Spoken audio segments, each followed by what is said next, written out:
Your Majesties, Your Royal Highnesses, distinguished guests, comrades and friends, today all us do, by our presence here and by our celebrations in other parts of our country and the world, confer glory and hope to newborn liberty.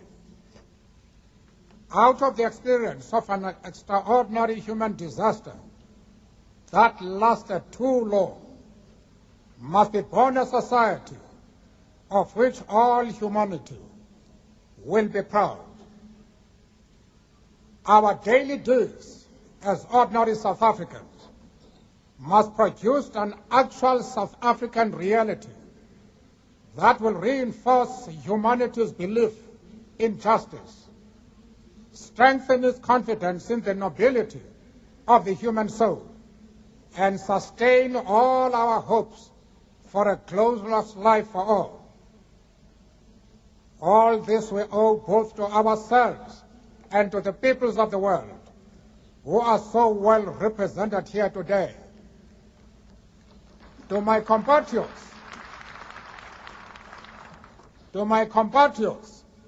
I have no hesitation in saying that each one of us is as intimately attached to the soil of this beautiful country as are the famous jacaranda trees of Pretoria and the mimosa trees of the bushveld.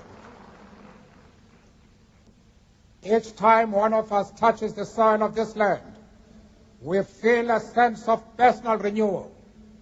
The national mood changes as the seasons change. We are moved by a sense of joy and exhilaration when the grass turns green and the flowers bloom. That spiritual and physical oneness we all share with this common homeland explains that the depth of the pain we all carried in our hearts as we saw our country tear itself apart in terrible conflict, and as we saw it spent, outlawed, and isolated by the peoples of the world, precisely because it had become the universal base of the pernicious ideology and practice of racism and racial oppression. We, the people of South Africa, feel fulfilled that humanity has taken us back into its bosom, that we, who were outlaws not so long ago, have today been given the rare privilege to be host to the nations of the world on our own soil.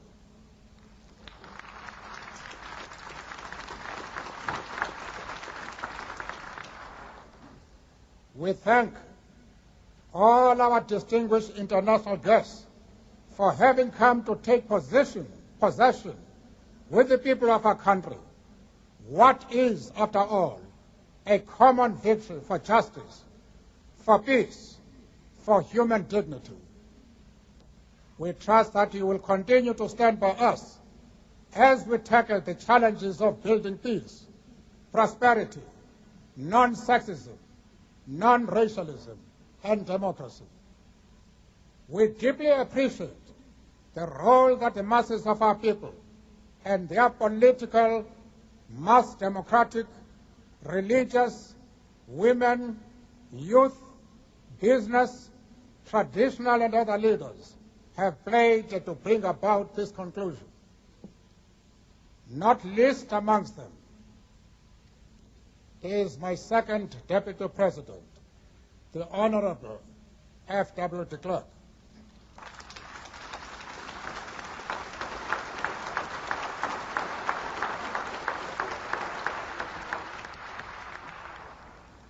We would also like to pay tribute to our security forces in all their ranks for the distinguished role they have played in securing our first democratic elections and the transition to democracy from bloodthirsty forces which still refuse to see the light.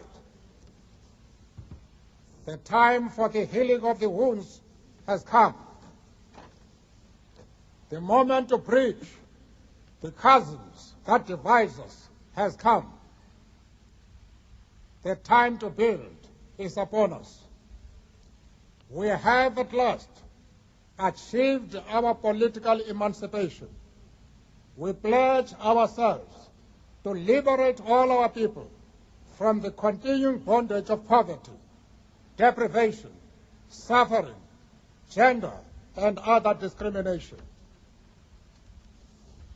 We succeeded to take our last steps to freedom in conditions of relative peace. We commit ourselves to the construction of a complete, just, and lasting peace. We have triumphed in the effort to implant hope in the breasts of the millions of our people. We enter into a covenant that we shall build a society in which all South Africans, both black and white, will be able to walk tall without any fear in their hearts, assured of their inalienable right to human dignity, a rainbow nation at peace with itself and the world. As a token of its commitment to the renewal of our country, the new interim government of national unity will, as a matter of urgency, address the issue of amnesty for various categories of our people who are currently serving terms of imprisonment. We dedicate this day to all the heroes and heroines in this country and the rest of the world who sacrificed in many ways and surrendered their lives so that we could be free. Their dreams have become reality. Freedom is their reward. We are both humbled and elevated by the honor and privilege that you, the people of South Africa, have bestowed on us as the first president of a united, democratic, non-racial, and non-sexist South Africa to lead our country out of the valley of darkness.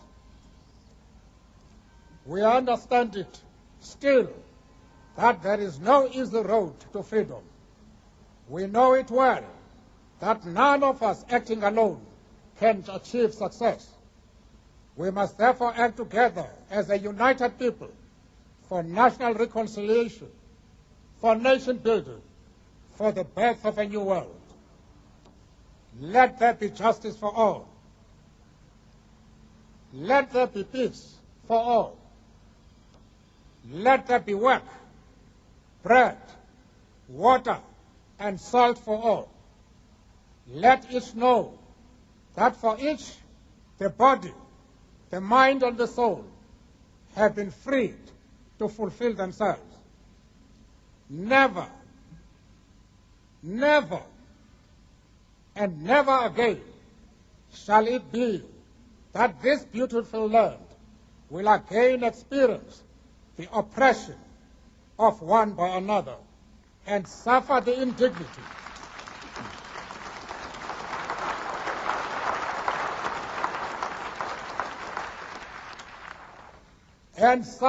indignity of being the skunk of the world.